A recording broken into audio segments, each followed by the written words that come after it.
Hi again, and welcome to Hit the Bar, the Shrimps fans panel. Joined tonight by Alan and James and Freddie. And we're all a bit down, really. We were hoping to watch the game against Walsall tonight and then come and comment on another tremendous away victory. But of course, Warthogs on the pitch down in the Midlands. And I don't think anybody had seen that coming. Did you, Freddie? Had you seen any forecasts or anything like that? Yeah, I did not expect that at all. I thought it was pretty much nailed on. And then I looked at my phone about 45 minutes ago and realised it was off. So, yeah, it's another rearranged game as well. Correct, yeah. I mean, this was a rearranged one because of the international call-ups, wasn't it? We're pretty peed off, James, but imagine the people who've gone down there. Were you ever tempted to go down? Was that on the cards for you? Not really, to be honest. I was working. But to be honest, I think a lot of fans are comparing it to when we went down to Shrewsbury. Yeah. And that was called off when people were like 15, 20 minutes away. I think that's what's happened tonight. And unfortunately, down there, the weather's quite bad. There aren't any alternative games to go to. You know, when we went down to Shrewsbury, we were able to go and watch Chester and still have a good day out. But unfortunately for these fans, I was talking with a mate, 4 or 5 local games around there have all been called off too. So it's not a good day for the Morecambe fans that have gone down there. I know a few of the minibuses. One was already down there, and one was 20 minutes away when they got the call to turn around. We were the same when we went down to the Shrewsbury game you mentioned. I think we were just past Oswestry or somewhere, and past Wrexham anyway when we got the call. I don't know about the regulations though, but surely I think a team has to be at the ground 2 hours before the game kick-off. Yeah. What about the referee? What time does he have to be at the ground? Yeah, well, I don't know, maybe it wasn't bad enough to even ask for a pitch inspection until the time he did. Yeah, I've been looking, we probably all have, at the forecast, and it is forecast, to be fair, on the ones that I've seen in the Met Office and the BBC for, this is becoming a bit of a weather report, but necessarily so. It was forecast for another 2 hours at 100% of solid heavy rain, taking it up to sort of 9:30 or something like that. So, and then it was going to clear, but obviously too late. Yeah, but it would only appear the referee's got an hour and a quarter before the game. Yeah. I'm thinking they should have done something about it. The travel involved is all our fans have gone down there, coming back this afternoon. Yeah. Going to have to go again, aren't we? Yeah. It's probably going to be another Tuesday night game. So it's like you're going to have even less fans wanting to travel again. Going, is that game going to be on? Yeah. I mean, it's a difficult one because if it had been raining all day, you could say, hang on a minute, lads, don't set off. We're going to have a pitch inspection at say 5 o'clock, something like that, or a bit early, 4 o'clock, something. But I don't think that's been the case. I think it has been, a deluge later on. So, is there much you can do about that, Freddie? Do you think? I don't know. I don't know. Yeah, it's late to tell everyone, but these things happen, and we say it every time. You need to tell us earlier, but it never seems to happen every season. There's always one that's last minute. Not as much as it used to be, but yeah. And it's what it is. And I know they bounced the ball, didn't they, on the sort of wettish goal mouth they could possibly find. But I suppose they have to do that, James, because that's where you're going to get the difficulties, isn't it? Yeah, I'm one of my closest friends is a referee, and he sent me a message saying, looking at the videos, he sent me one of the videos and said, within seconds of that particular video, the game was off for him because of the way the ball wouldn't bounce in that particular area of the pitch. And people are saying, the game's gone down the pan, look at the pitches that they used to play in back in the 70s.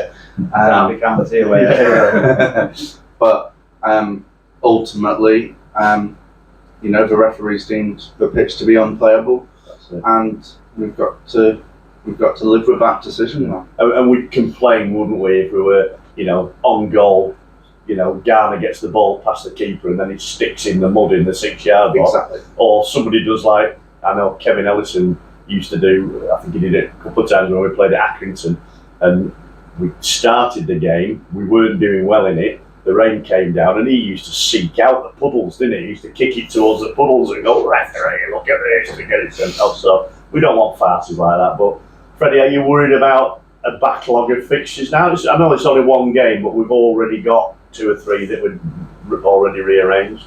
Yeah, I'd say so with our squad size. I think there's bigger squads in the league. But then it puts more games in a closer period of time that if we do start winning, we want games to be quicker. So bearing in mind we've won 2 of the last 3, that might be quite beneficial. Probably, yeah. I mean, that's looking at a way ahead in it. Yeah. But, I mean, Alan, we were looking at, we've got a really good away win at Crawley, and then we've got Walsall, who are about on a par with Crawley in the league, and they would say they're a similar sort of team. And then, Sutton at home, Tranmere away. We're looking to build up a bit of a run, aren't we? If we can, obviously. Yeah. The danger of us predicting Morecambe results is But even Jed saying we're a better side away from home, and we spoke about this probably a month ago when I said we had to win 2 home games at the end of January because we've got 4 away and 2 at home in February, and yet looking at it now you're thinking the 4 away might be winnable. Yeah. They might be winnable. Yeah. Okay, Tranmere is going to be very difficult, week on Tuesday, but the way we're playing at the moment, I think we're playing more freely away from home. Yeah. We haven't won at home. Sutton this weekend, it's going to be difficult. Sutton are down there, but they're fighting. Yeah. And it's like, when you don't get that early goal and settle yourself, what can happen? Bit of And we saw nerves that at home. Colchester. Yeah. Colchester, it just didn't go for us on the day. So Sutton is a big game, I think, now Saturday. Yeah. We need 3 points. Yeah, I mean, absolutely right. Looking at the Crawley game, Jed Garner at last has got properly on the score sheet with a good finish and then a good sort of solo goal. Jed's obviously seen something in him that we haven't to date. Are you confident about his performances going forward? Jed says all he needs is a run of games, so do you think that might be the thing? Yeah, I think if you look at the game previously, missing the penalty, I think Derek would do different things there, whereas Jed shows faith in him and probably talks to him a bit more and tries to Bit of an arm round. him, yeah. And I think that for a young player that might be quite beneficial to see. But yeah, he played really well against Crawley, and he could have scored 4 goals if I remember rightly. He had a lot of good chances, and he shows he can bounce back from that error against. It wasn't much of an error, to be fair. At the game at home, the last game at home. Do you see a player in Jed Garner, James? Yeah, I mean he's he's played at other clubs. He's got a good bit of experience. I don't know why, but I seem to recall him scoring against us for Fleetwood or something. But ultimately, we've got to give all these lads a chance. Jed Garner, I've not seen enough of him so far. But if Jed backs him, if Jed backs Jed, Then we all back him. then we've got to back him. Well, as supporters, we've got to be fully behind him. Yeah. And I know we didn't get much of a glimpse of the new players, but Julian Larson and Nelson Kambedi, are you hopeful that they can bring something to this? Because I've seen a bit of criticism of the January transfer window about great players going out and not quite as good quality coming in. To me, you've not seen them yet, so how can you judge? And we didn't know what Tom Bloxham and Eli King were like before we saw them. Are you hopeful that these lads have shown enough in little flashes on Saturday to make you think that's promising signings? Well, I've heard that. I mean, I didn't see the game on Saturday, but I've heard that Julian Larson had a very good game. There was obviously the tweet when he signed with Kim Kardashian West, he's here and he's perfect. And Nelson Kambeni apparently formed a good partnership with Yang Songo, and the more games that they have, the better they're going to get. I'm actually quite excited to see how Julian Larson is going to do. He can play down the middle or on the left-hand side as well. And that's what we need, competition for places in the side. Yeah. Perhaps Nelson's a a replacement for Eli King, and it'll be good to see how they can do. And to be honest, when it comes to the January transfer window, I think we've actually strengthened our squad. Right. You've got the likes of Guion Edwards coming in. We've got a bit more experience in the side now. Obviously it's sad news about Brandon Barker. It looks like he could be out for the rest of the season.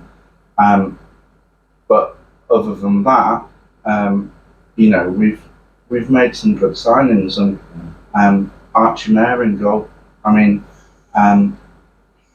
he may not be very, very experienced, but for someone of his age, he's experienced, and he's putting some brilliant performances already, and we're seeing a real difference at the back since he's come in. Of all the new players that are coming in, Freddie, who's the one that excites you the most, do you think? Well, I think Archie Mayer, Right. as James said, has been really good. A big improvement on the last keeper. And I think he's up there with Stuart Moore, who did really well. Larson, I thought, played really well at the weekend. He seems to be able to pick a pass out, really composed for a young player. Comes with good pedigree. I mean, Nottingham Forest is a good place to learn your trade, isn't it? And Garner scoring two games is what you need. So I think there's a lot to be optimistic about. They're always going to be a bit of a wild card before they come to us with experience at such a young age, which, like you said, with Loxton and all them, you are taking a bit of a punt, really. And it has paid off, and it will pay off again. Well, what about you, Alan? Any of the other players that maybe not been mentioned that excites you, or are you? No, I like that we've got numbers back. It was said that we hadn't got the numbers back. We'd let too many people go. Yeah. We've actually signed more than we let go away, and it's good to see that you've got a bench. It's not the normal. At one time we were just playing the same 10 or 11, which you need consistency. You do. But it's also nice to see the bench. That you're thinking if it's not working, you can change it. Yeah. And that's what I'm going to look for on Saturday, really. Because you don't just want numbers on the bench, do you? You want people who can actually bring Change something the game. different. And that's what I mean. The one that's not been mentioned, only briefly previously, Guion Edwards. I mean, I think he's a hell of a player. Everything I've seen of him, right from when he's introduced in the Swansea game, we just need to get him on the pitch for 90 or at least sort of the first 70 odd minutes, rather than little cameo performances. Because I see it. Obviously, he's got the experience that tells us he's a good player, but I think we might have just got him at the right time at this level. He's played at a higher level before, and I think he can be a real player at our level. What do you think about that, Jim? Absolutely. In the time that he's spent with us so far, I seem to remember a recent home game, might have been the Mansfield one. He was running rings around the defenders. It was, and he was doing brilliantly. But the other one that we haven't mentioned is Joe Adams. Yeah. He had a brilliant debut. Yeah. He works his socks off. He runs his socks off as well. He's obviously this is his first experience in senior football, but there seems to be a lot of potential there for Joe Adams as well. Yeah. Quietened down a little bit in the last few games, but that might just be about him settling in. Freddie, do you think? And do you think he'll develop and grow as the season goes on? Yeah, I think quality is still lacking, and that'll come from time. But as James said, his attitude in that first game really shone through.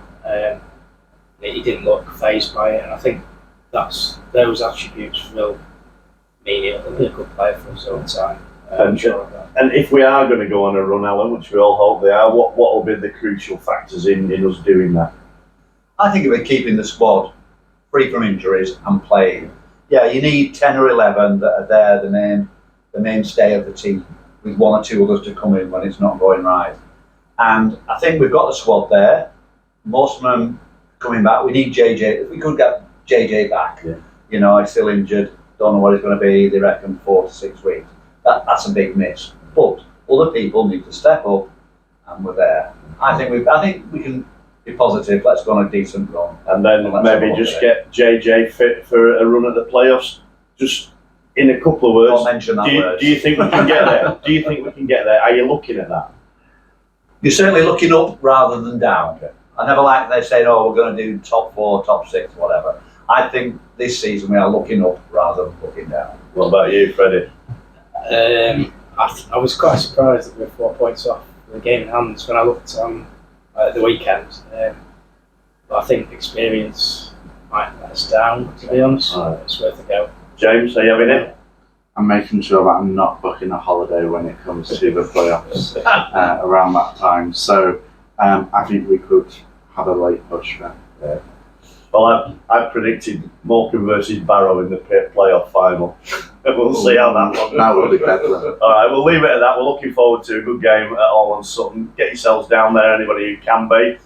Hopefully it'll be on, because we've got a freeze coming into Morecambe, and I don't mean Mr. Freer, on Thursday, but hopefully we'll be all right. For our pitch is quite a good one, and we should be all right, I think, for Saturday.